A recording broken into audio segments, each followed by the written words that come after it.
사람들은 한 번뿐인 인생 어떻게 하면 후회 없이 살 수 있을까? 어떻게 하면 행복한 인생, 유익한 인생을 살 수 있을까? 어떻게 하면 지금보다 더 나은 인생을 살 수 있을까 고민하며 삶을 살고 있습니다. 풀리지 않는 인생의 문제와 유익한 인생에 대한 안내서가 바로 오늘 읽은 전도서 말씀입니다. 물론 66권 성경 모두 유익한 인생의 안내서라고 말할 수가 있습니다. 디모데후서 3장 16절에 모든 성경은 하나님의 감동으로 된 것으로 교훈과 책망과 바리감과 의로 교육하기에 유익하니, 유익한 인생을 살기를 원한다면 성경의 지도와 안내를 받으시면 됩니다. 그 중에서도 전도서는 인생이 순리대로 되지 않는 예외적인 상황이 있음을 우리에게 가르칩니다. 인생이라는 것은 우리가 계획하고 우리가 준비한 대로 다 진행되는 것이 아니라 우리의 계산과 예상에 없는 변수들이 찾아오게 되어집니다. 여러 가지 많은 변수가 있습니다. 환경, 자연재해의 변수, 사건, 사고의 변수, 여러 가지 변수들이 우리 인생에 어김없이 찾아오기 마련입니다. 바로 그 변수가 있음을 전도서는 우리에게 말해주고 있습니다. 전도서의 안내를 받는다면 우리는 변수를 만났을 때 당황하지 않을 것입니다. 이 전도서는 그 유명한 솔로몬 왕이 기록했습니다. 솔로몬은 66권 성경 중에서 3권의 성경을 기록했습니다. 그의 인생의 초기에 아가서를 기록했습니다. 술람미 여인과의 아름다운 사랑의 이야기입니다. 그리고 그의 인생의 절정기에 잠언을 기록했습니다. 삶의 지혜가 필요하다면 잠언을 읽어보시면 우리는 모든 지혜를 발견할 수가 있습니다. 그리고 인생의 말년에 전도서를 기록을 했습니다. 잠언과 전도서는 솔로몬이 자신의 유명한 이름을 밝히면서 시작합니다. 솔로몬의 잠언이라, 솔로몬의 아가라. 그런데 전도서에서는 솔로몬이라는 유명한 이름을 밝히지 않고 전도자라고 자신을 소개하고 있습니다. 1장 1절 말씀을 다시 한번 읽겠습니다. 다윗의 아들 예루살렘 왕 전도자의 말씀이라.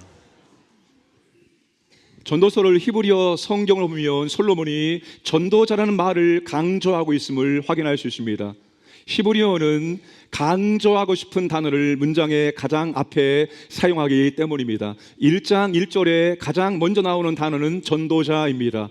전도자라는 단어가 전도서 전체의 첫 번째 단어가 되고 있습니다.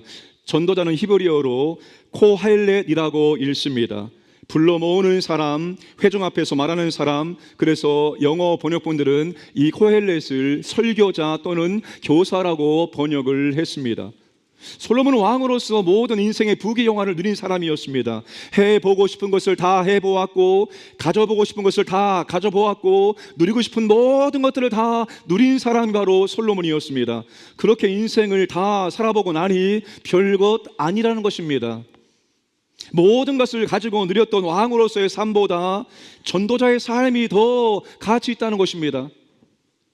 전도자는 지혜자입니다. 어떻게 인생을 낭비하지 않고 살 수 있는지, 어떻게 인생을 가치 있게 의미 있게 살 수 있는지, 어떻게 허무한 인생이 아니라 유익한 인생, 남는 인생이 될 수 있는지 지도해주고 안내해주는 사람이 전도자요 또한 지혜자입니다. 솔로몬이 인생 말년에 모든 부귀영화를 다 누려본 다음에 왕 그거 별거 아니다, 진짜 내가 불려주고 싶은 것은 전도자라는 것입니다. 다른 사람의 인생을 바르게 지도해주고 그의 인생이 유익한 인생이 될 수 있도록 이끌어주는 전도자, 그 인생이 정말 아름답다, 가치 있다라고 말하며 그는 자신의 유명한 이름을 감추고 전도자라고 전도서의 문을 열고 있는 것입니다. 사랑하는 여러분, 여러분은 세상에서 혹은 누군가로부터 어떠한 직함으로 불려지기를 원하십니까? 여러분의 자녀들이 사자로 끝나는 그런 직함을 원하시죠? 근데 그 사자 가운데 목사도 있습니다. 근데 왜 목사는 원하시지 않습니까? 저는 목사라는 호칭이 부담스러우면서도 참 좋습니다. 목사님이세요 라는 말을 들었을 때 왠지 뿌듯한 마음이 올라옵니다. 목사로 사는 것이 참 의미 있고 가치 있기 때문입니다. 어떠한 철학자도 어떤 유명한 사상가도 인간의 근본적인 문제인 죄와 사망에 대해서 말해 줄 수 없기 때문입니다. 구원과 영생의 길을 제시하고 구원과 영생을 받을 수 있도록 도와줄 수 있기 때문에 목사라는 이 호칭이 저에게는 너무나도 가치 있고 의미 있습니다. 세상에서 영원한 가치 있는 일을 하고 있기 때문에 제게는 뿌듯한 이름이 바로 목사입니다. 언제가 신학대학원 채플 시간에 나는 목사가 너무나 좋습니다. 내 아들도 목사입니다. 하나님이 내 인생을 2번 태어나게 한다면 나는 또다시 목사가 될 것입니다. 나는 목사가 너무나 좋습니다라고 고백했던 그분의 그 고백이 왜인지 이제 조금씩 느껴지고 있습니다. 그런데 저만이 그런 것이 아닙니다. 저와 여러분들 그리스도인들은 누구나 세상에서 가장 가치 있고 영원히 가치 있는 일을 할 수 있습니다. 영원한 생명, 영생에 대해서, 천국에 대해서 들어보지도 못하고 오늘도 투벅투벅 지옥으로 나아가는 사람들이 얼마나 많이 있는지 모릅니다. 나는 인생을 잘 살고 있다, 이 정도면 나는 잘 살았다라고 자부하지만 그의 인생은 지금 지옥길로 투벅투벅 걸어가고 있고, 만약에 그 인생의 중간에 하나님께서 그를 놓아버리면 그는 영원한 불구덩이에 빠지게 되어집니다. 그런 영혼들에게 이 땅의 삶이 끝이 아니라 영원한 삶이 있으며 영생이 있습니다. 이 땅에도 좋지만 더 아름다운 천국이 있습니다. 여러분, 그렇게 소개해주고 그렇게 말할 수 있는 저와 여러분들이 전도자의 특권을 가진 줄로 믿으시기를 바랍니다. 그런데 우리가 그 전도자의 놀라운 특권을 땅에 묻어둔다면 투벅투벅 지옥으로 걸어가고 있는 영혼에게 아무 말도 하지 않고 침묵하고 있다면 오늘 저와 여러분들은 전도자의 특권을 땅에 묻어놓은 사람과 다르지 않습니다. 주님이 1달란트 받았던 사람, 그거 잃어버릴까 땅에 묻었습니다. 주님이 와서 뭐라고 말합니까? 악하고 게으른 종아, 악하고 게으른 종이라고 주님이 책망을 하셨습니다. 만약에 우리가 영원한 생명을 제시하는 이 전도자의 특권을 침묵한다면 오늘 우리도 주님께 악하고 게으른 종이라고 책망을 받을 수 있습니다. 사랑하는 가족에게, 사랑하는 아들, 딸들에게, 옆에 이웃들에게, 직장의 동료들에게, 그분들에게 여러분 이 놀라운 축복과 영원한 선물이 있다는 것을 꼭 말해주기를 주님의 이름으로 축복합니다. 전도자는 충격적인 선언으로 전도서의 문을 열고 있습니다.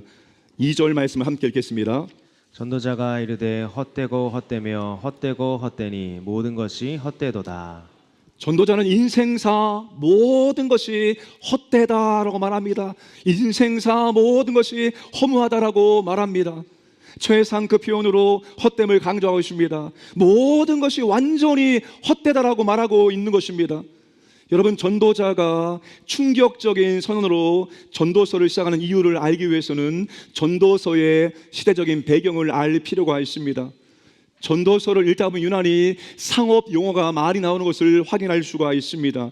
아마도 이스라엘이 농업 경제에서 상업 경제로 바뀌는 시점이었을 것입니다. 그래서 구약 학자 가운데 시하오라는 학자가 그 시대를 이렇게 설명을 하고 있습니다. 전도자가 관찰한 시대는 경제적인 활력이 넘치는 시대요, 변화가 극심한 시대였다. 그 시대는 무모한 낙관주의 시대요, 이제껏 상상할 수 없었던 기회들이 사회, 정치, 경제적인 현실들에 의해서 진정된 시대였다. 그 시대는 또한 급속한 정치, 사회, 경제적 변혁들이 일어나는 당황스러운 새 시대였다라고 말하고 있습니다. 농업경제에서 상업경제로 바뀌는 시점, 상상할 수 없는 기회가 열리는 시점, 급변하는 시대에 더 쉽게 돈을 벌 수 있고 성공할 수 있는 시대였던 것입니다. 그래서 젊은이들이 신앙적인 가치관보다 물적인 가치관에 사로잡혀 성취와 소유에 집착을 하였습니다. 급변하는 시대에 그동안 가르침받았던 절대적인 신앙의 진리와 가치들이 맞지 않는 것처럼 생각이 된 것입니다. 한마디로 그 시대의 젊은이들은 신앙적으로 위기를 봉착하게 된 것입니다. 사랑하는 여러분, 그런데 그때나 지금이나 상황은 동일합니다. 아니, 그때보다 지금이 더 심각합니다. 지금 우리 시대야말로 신앙적인 가치관보다 물질적인 가치관이 더 중요하고, 절대적인 기준보다 상대적인 기준이 더 중요하고, 영원한 가치보다 현세적인 가치가 더 중요하게 여기고 있습니다. 우리 어른 시대는 미래를 준비하는 삶을 살아갔습니다. 내가 조금 힘들어도 허리를 졸라매며 저축을 했습니다. 미래를 위한 삶을 살았습니다. 요즘 젊은이들은 전혀 그렇지 않습니다. 알바하면서도 조금 돈이 모아지면 여행을 가서 다 써버립니다. 그들은 정말로 미래를 생각하지 않습니다. 오늘 하루 벌어 먹고 사는 인생이 오늘날 젊은이들의 모습입니다. 절대적인 기준, 가치가 없습니다. 내가 하고 싶은 대로, 내가 기준이요, 내가 인생의 주인으로 살고 있습니다. 성취와 소유를 인생의 성공 기준으로 삼고 달려가는 사람들에게 전도자는 인생이라는 거대 담론 속으로 그들을 초청을 하고 있는 것입니다. 삶의 의미를 진지하게 한번 고민해 보자는 것입니다. 진짜 인생의 성공이 무엇인지, 소유와 성취가 인생의 참 목적이 될 수 있는지, 진정한 유익한 인생이 무엇인지, 지금까지 한 번도 생각해 보지 않은 인생의 문제들을 한번 생각해 보자는 것입니다. 지금까지 대충 지나쳤던 인생의 여러 단면들을 관찰하고 한번 진짜 진지하게 논의해 보자는 것입니다. 그래서 충격적인 선언으로 시작을 하는 것입니다. 충격적인 선언은 인생의 모든 수고와 노력이 무가치하다는 비관이 아니라 입김과 연기처럼 금세 사라지는 인간 존재에 대한 실상이자 예상과 통제를 비껴가는 인생에 대한 정직한 시인입니다. 따라서 충격적인 선언은 단순히 충격을 주기 위한 기법이 아니라 이것이 진짜 인생의 실제 모습임을 고발해주고 있는 것입니다. 전도자는 모든 것이 헛됨을 입증하기 위한 한 가지 질문을 던집니다. 3절 함께 읽겠습니다. 해 아래에서 수고하는 모든 수고가 사람에게 무엇이 유익한가? 전도서의 문학 양식은 시입니다. 시의 중요한 특징은 운율이 있고 메타포, 은유가 있습니다. 전도자는 인생에는 두 종류의 인생이 있음을 전제로 이 말씀을 써 내려가고 있습니다. 여러분, 인생에는 두 종류가 있습니다. 해 아래 살고 끝나는 해 아래 인생이 있고 또한 해 위에 인생이 있습니다. 전도자는 해 아래 인생에 대해서 말하고 있는 것입니다. 이것이 해 아래 인생의 실제 모습이라는 것입니다. 전도서에 해 아래라는 표현이 29번 나옵니다. 전도서 말씀을 이해하는, 해석하는 중요한 키워드가 됩니다. 해 아래라는 표현은 하나님이 없는 세상, 하나님이 빠진 세상을 의미합니다. 하나님이 없는 세계관, 하나님이 빠진 가치관을 의미합니다. 하나님이 없는 인생, 하나님이 빠진 인생을 의미합니다. 오직 물질적이고 현세적인 세계관과 가치관을 추구하는 세상과 인생이 해 아래의 세상이고 인생입니다. 지금 전도자는 해 아래의 세상과 해 아래의 인생의 실상을 고발하고 있습니다. 하나님 없는 인생, 하나님 빠진 세상과 인생은 모든 것이 헛됨으로 끝나게 되어진다는 것입니다. 하나님이 없는 인생은 모든 수고가 무익함으로 끝나게 된다는 것입니다. 여러분, 우리가 해 아래에서 무엇인가를 얻기 위해서는 수고하고 땀을 흘려야 됩니다. 그렇죠. 높은 자리에 올라가기 위해서, 돈을 많이 벌기 위해서 여러분, 우리가 수고하고 땀을 흘려야지만 우리는 그것을 얻을 수가 있습니다. 그런데 여러분, 그렇게 힘들게 땀을 흘려서 얻은 모든 것들이 죄와 사망에서 우리를 구원해 줄 수 있습니까? 영원한 생명과 영원한 천국을 우리에게 선물로 줄 수 있습니까? 해 아래에서 수고하여 얻은 것은 딱 해 아래에서만 살아갈 때만 필요합니다. 그 후에는 아무 소용이 없습니다. 아무 쓸모가 없습니다. 그래서 입김처럼 안개처럼 허무하다고 말합니다. 전도자는 하나님이 없는 관점에서 자연세계를 관찰합니다. 땅을 한번 보겠습니다. 4절 말씀입니다. 한 세대는 가고 한 세대는 오되 땅은 영원히 있도다. 세대가 가고 오지만 시간이 변하지만 땅은 옛날 땅 그대로입니다.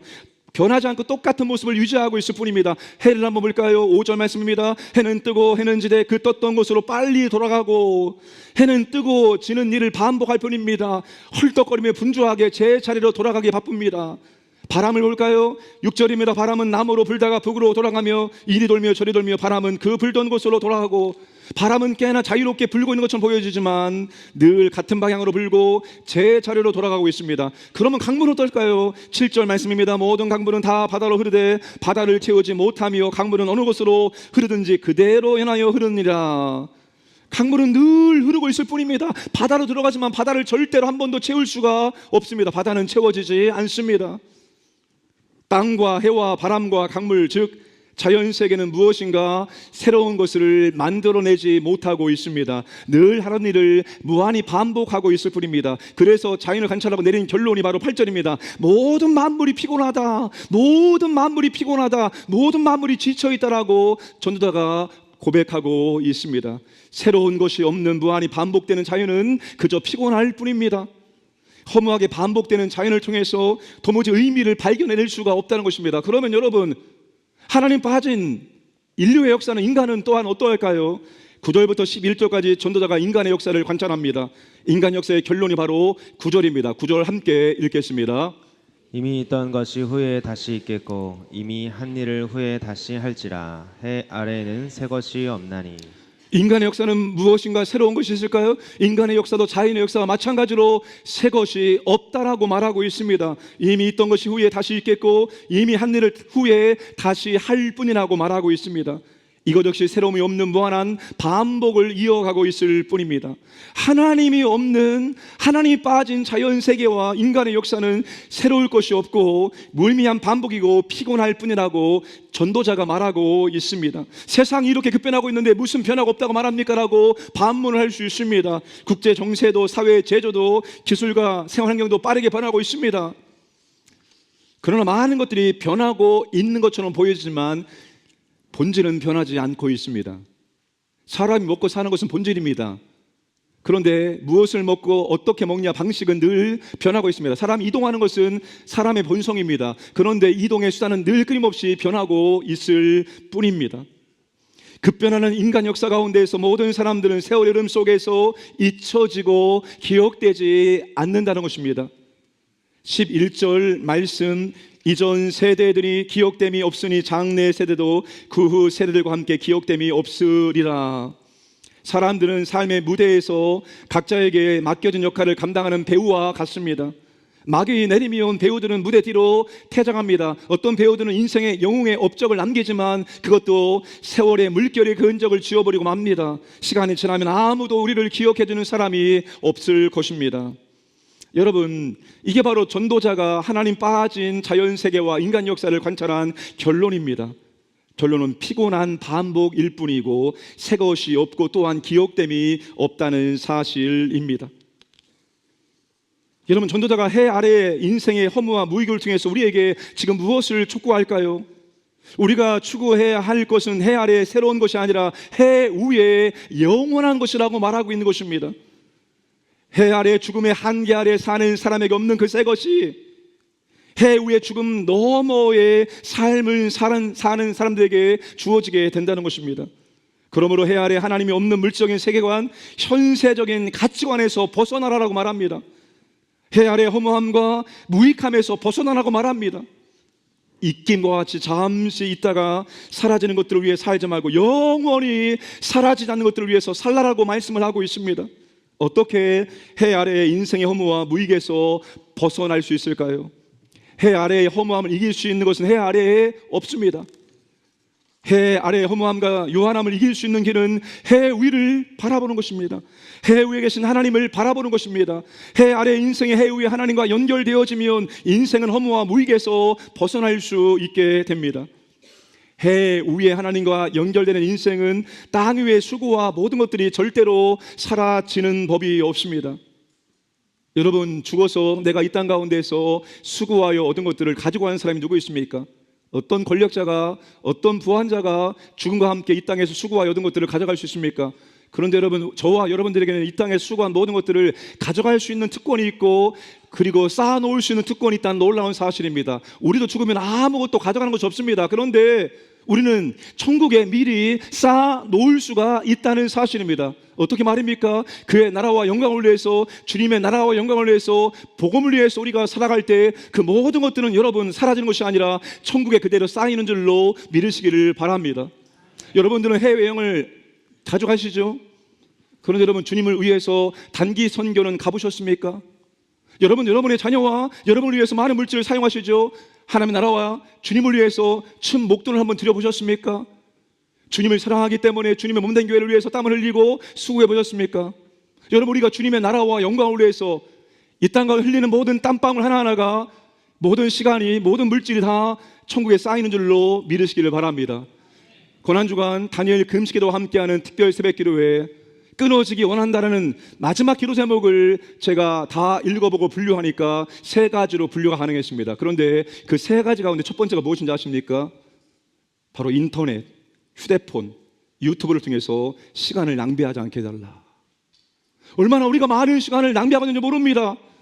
세월을 아껴라, 때가 악하니라라고 사도 바울이 말했습니다. 세월을 아껴라라고 말합니다. 세월을, 시간을 사서 주님의 나라와 영광을 위해서 그 시간을 투자하라는 그런 의미입니다. 여러분, 그 시간에 유튜브를 보면서 흘려보내는 시간에 여러분 주의 교회를 섬기고 그 시간에 기도하고 그 시간에 말씀 보고 이웃에게 전도한다면 그 모든 시간들은 천국에 아름답게 쌓여지게 될 것입니다. 사랑하는 여러분, 천국에 투자하는 인생을 살아가시기를 주님의 이름으로 축복합니다. 그리고 해 아래 세상에서 새로운 차원의 인생을 살 수 있습니다. 날마다 하나님과 교제하고 하나님을 경험하는 새로움을 경험할 수가 있습니다. 여러분, 우리는 해 아래에 갇힌 인생이 아니라 해 위에 하나님과 연결된 인생을 살고 있습니다. 해 위에 계신 하나님과 연결된 인생이 될 때 해 아래의 모든 것이 새롭게 보일 수 있습니다. 무의미한 반복처럼 보이는 일상에서 하나님을 통해서 날마다 새로움을 공급을 받을 수 있습니다. 신앙이 없는 하나님이 빠진 눈으로 자연 세상과 인간의 삶을 보면 무의미하지만 신앙의 눈으로, 하나님의 눈으로 자연 세계를 바라보면 새로운 세상이 열리게 된다는 것입니다. 신앙의 눈으로 자연 세계는 하나님의 지혜와 능력과 영광이고 지금도 살아 역사하시는 하나님의 놀라운 손길을 볼 수 있으며 온 세계를 통치하시고 관리하시는 최고의 정한사의 섬세한 손길을 오늘도 우리가 볼 수가 있습니다. 우리가 얼마나 아름다운 4월을 보내고 있습니까? 지천의 꽃이 만발합니다. 자연과 꽃을 바라보고 느끼고 내뱉는 여러분의 한마디 한마디가 하나님을 향한 시가 되어야 합니다. 4월의 아름다움과 경으름 앞에서 여러분들은 모두 하나님을 찬양하는 시인이 되어야 합니다. 여러분, 이렇게 아름다운 세상을 바라보며 이 아름다운 자연과 꽃들을 바라보면서 내 마음에 감동이 올라오고 내 마음에 하나님을 찬양하는 그 찬양의 입술이 되지 않는다면 지금 마음에 뭔가 문제가 생긴 것입니다.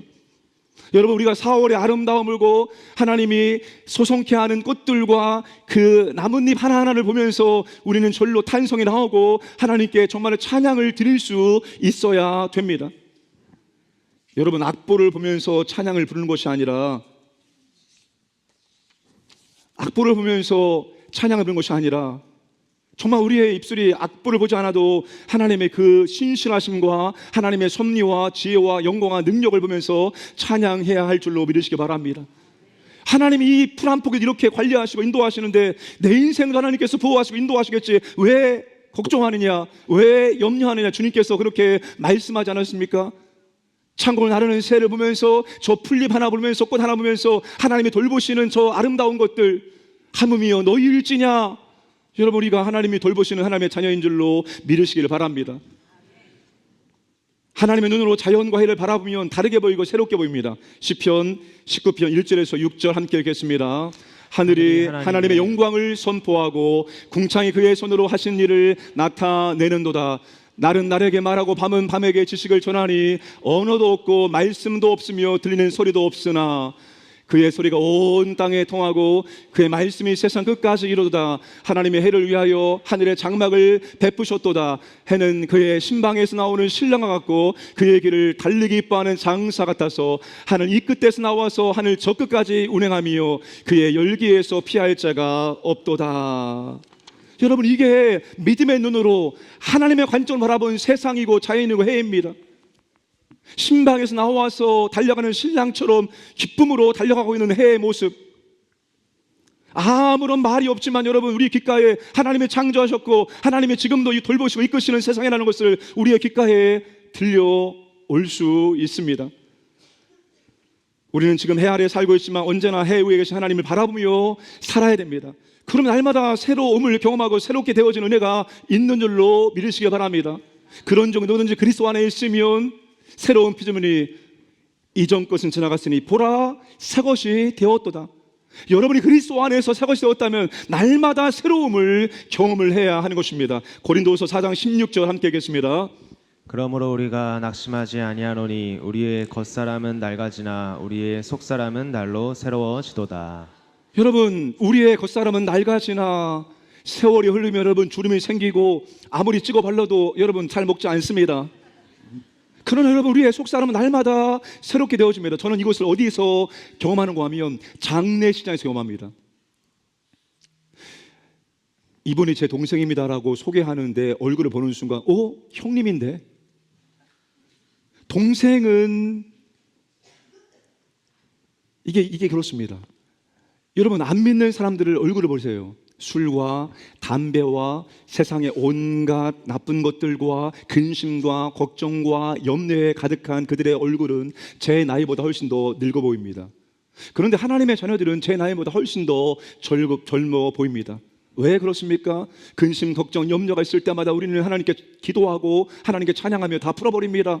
그리고 하나님께서 우리의 인생을 보호하시고 인도하심을, 우리의 인생을 책임져 주심을 믿기 때문에 우리는 그분께 맡겨드리기 때문입니다. 그래서 여러분, 우리는 속사람이 날마다 새롭게 될 수 있습니다. 사랑하는 여러분, 이 4월의 아름다움을 보면서 여러분의 마음이 다시 한번 새롭게 되기를 주님의 이름으로 축복합니다. 우리의 생각도, 우리의 마음도, 우리의 입술의 고백도, 우리의 모든 삶도 다시 한번 새롭게 되어지는 갈기를 주님의 이름으로 축복합니다. 언젠가 우리는 해 아래 인생을 마치면 해 위에 계신 하나님께 돌아가야 합니다. 여러분, 그때 돌아가서 주님을 딱 만났을 때 여러분들은 뭐라고 첫 마디를 고백하고 싶습니까? 저는 천상병 시인의 기천에 있는 그 한 줄을 주님께 고백을 하고 싶습니다. 나 하늘로 돌아가리라. 새벽빛 와 닿으면 쓰러지는 이슬 더불어 손에 손을 잡고 나 하늘로 돌아가리라.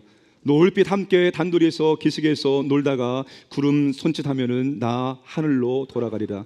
아름다운 이 세상 소풍 끝내는 날 가서 아름다웠다고 말하리라. 천상병 시인의 몸과 삶을 본다면 절대로 이런 고백을 할 수가 없습니다. 그럼에도 불구하고 그는 아름다운 이 세상 소풍 끝내는 날 가서 아름다웠다라고 고백하기를 원한다고 말하고 있습니다. 우리 인생 하나님께서 해 위에서 해 아래로 소풍을 보낸 것과 같습니다. 그러므로 해 아래에 있는 것들에 묶이고 갇히는 인생이 되지 않아야 됩니다. 영원하지 않은 것들을 붙잡기 위해서 영원한 것을 보지 못하는 어리석음에 빠지지 않아야 됩니다. 우리의 육체는 해 아래 공간에 갇혀 있지만 우리의 영과 우리의 마음은 해 위에 하나님을 바라보며 자유롭게 나아갈 수 있기를 바랍니다. 그래야 어머니 인생, 무익한 인생이 되지 않고 가치 있고 의미 있는 유익한 인생을 살아낼 수 있습니다. 사랑하는 여러분, 날마다 하나님 안에서 우리가 새롭게 되는 은혜가 있기를 주님의 이름으로 축복합니다.